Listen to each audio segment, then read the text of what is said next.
جو RAM when کلیورن اسلام دشمنی میں بہت مشہور تھا اور نیدرلینڈ کی مشہور سیاسی پارٹی فریڈم پارٹی کا بہت سرگرم کارکن تھا.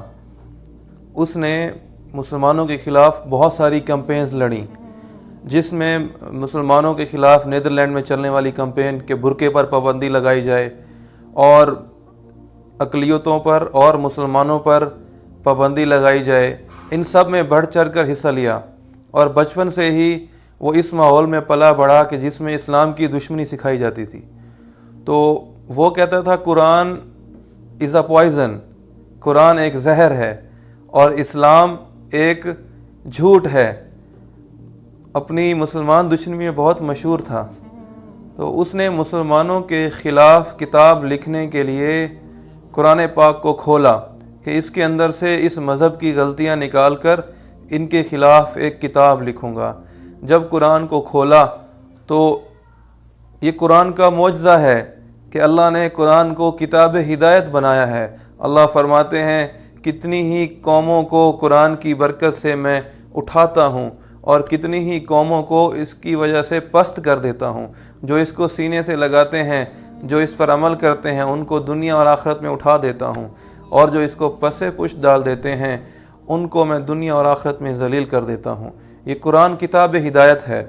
تو اس نے پڑھنا شروع کیا تو اسلام کی حقانیت اس کے اندر اترتی چلی گئی اور اس کو پتہ چلا کہ جو اسلام ہمیں میڈیا کے ذریعے دکھایا جاتا ہے، جس اسلام کے بارے میں ہمیں بچپن سے بتایا گیا، وہ تو بالکل مختلف ہے. اصل میں تو اسلام اس طرح کا ہے ہی نہیں. اسلام کے خلاف تو پروپیگنڈا کیا جاتا ہے. پھر اس نے دیکھا کہ جس خدا کے بارے میں تورات زبور میں بتایا جاتا ہے، اسی خدا کے بارے میں قرآن پاک کے اندر بھی بتایا جا رہا ہے. تو خدا تو ایک ہے. بہرحال اسلام کی حقانیت اس کے اندر اتر گئی اور اس نے مسلمان ہونے کا فیصلہ کیا. جب وہ مسلمان ہوا تو وہ کہتا ہے کہ میں نے جب کلمہ پڑھا، میں نے شہادت لی، تو میرے اوپر کوئی سونے کی بارش نہیں ہوئی، نہ ہی مجھے دن میں تارے نظر آنے لگے. ایسا کچھ بھی نہیں ہوا.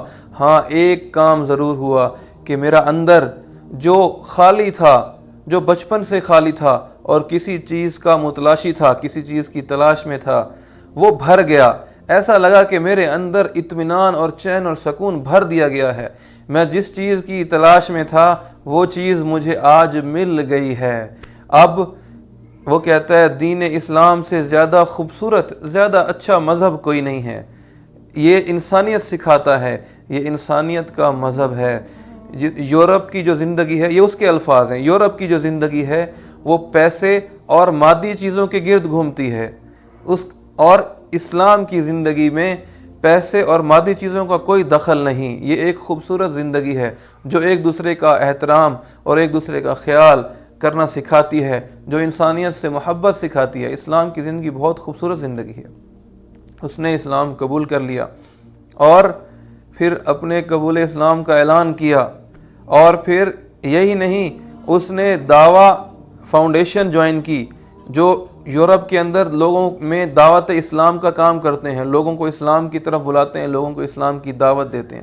اس نے وہ جوائن کی. اب ان کا بہت بڑا ممبر ہے. کہاں ایک طرف مسلمانوں کا دشمن اور مسلمانوں کے خلاف کیمپینز کرنے والا، اور کہاں دوسری طرف اسی اسلام کو پھیلانے والا بن گیا اور اسی اسلام کی طرف دعوت دینے والا بن گیا. بھائیو، قرآن بہت بڑی طاقت ہے جسے ہم نے نہیں سمجھا. ہم نے اسے پس پشت ڈال دیا، صرف طاقوں میں رکھا، چوما، دیکھا اور پھر رکھ دیا. اس کو کھول کر نہیں دیکھا کہ اس کے اندر میرا اللہ کہتا کیا ہے. یہ میرے اللہ کی طرف سے آیا ہے. حضرت علی رضی اللہ تعالیٰ عنہ فرمایا کرتے تھے، جب میرا جی چاہتا ہے کہ میں اللہ سے باتیں کروں تو میں نماز پڑھتا ہوں، اور جب میرا جی چاہتا ہے اللہ مجھ سے باتیں کریں تو میں قرآن پڑھتا ہوں. قرآن کیا ہے؟ قرآن میں اللہ ہم سے باتیں کر رہے ہیں، براہ راست اللہ کی زبان مبارک سے نکلا ہے، براہ راست کلام اللہ ہے، اللہ کا کلام ہے. تو ہم بھی قرآن پاک کو پڑھنے والے بن جائیں. کم از کم ہمیں یہ تو پتہ ہو کہ اس کے اندر اللہ ہم سے کہہ کیا رہا ہے، ہمارا اللہ ہم سے کیا چاہتا ہے. ہم قرآنی مسلمان بن جائیں. اور یہ دعوت کی ذمہ داری جو اللہ نے ہمارے ذمہ لگائی ہے، اس آخری امت کی ذمہ داری حضور پاک صلی اللہ علیہ وآلہ وسلم کے ختم نبوت کے صدقے ہمیں یہ ذمہ داری ملی ہے، ہمیں یہ عظیم سعادت ملی ہے۔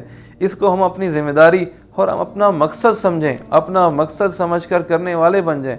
جو بھی نیا مسلمان اسلام میں داخل ہوتا ہے اس کو سمجھانے کی ضرورت نہیں ہوتی، فوراً لوگوں کو اسلام کی طرف بلانا شروع کر دیتا ہے، فوراً دعوت دینا شروع کر دیتا ہے۔ ہم جدی پشتی مسلمان ہیں، ہم نے اپنا مقصد چھوڑا اور آج ہم دنیا میں ذلیل و خوار ہو گئے۔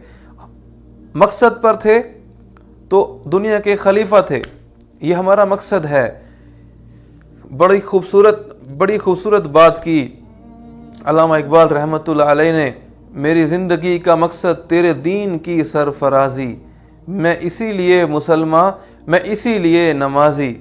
اللہ تعالیٰ مجھے اور آپ کو، ہم سب کو عمل کی توفیق عطا فرمائے۔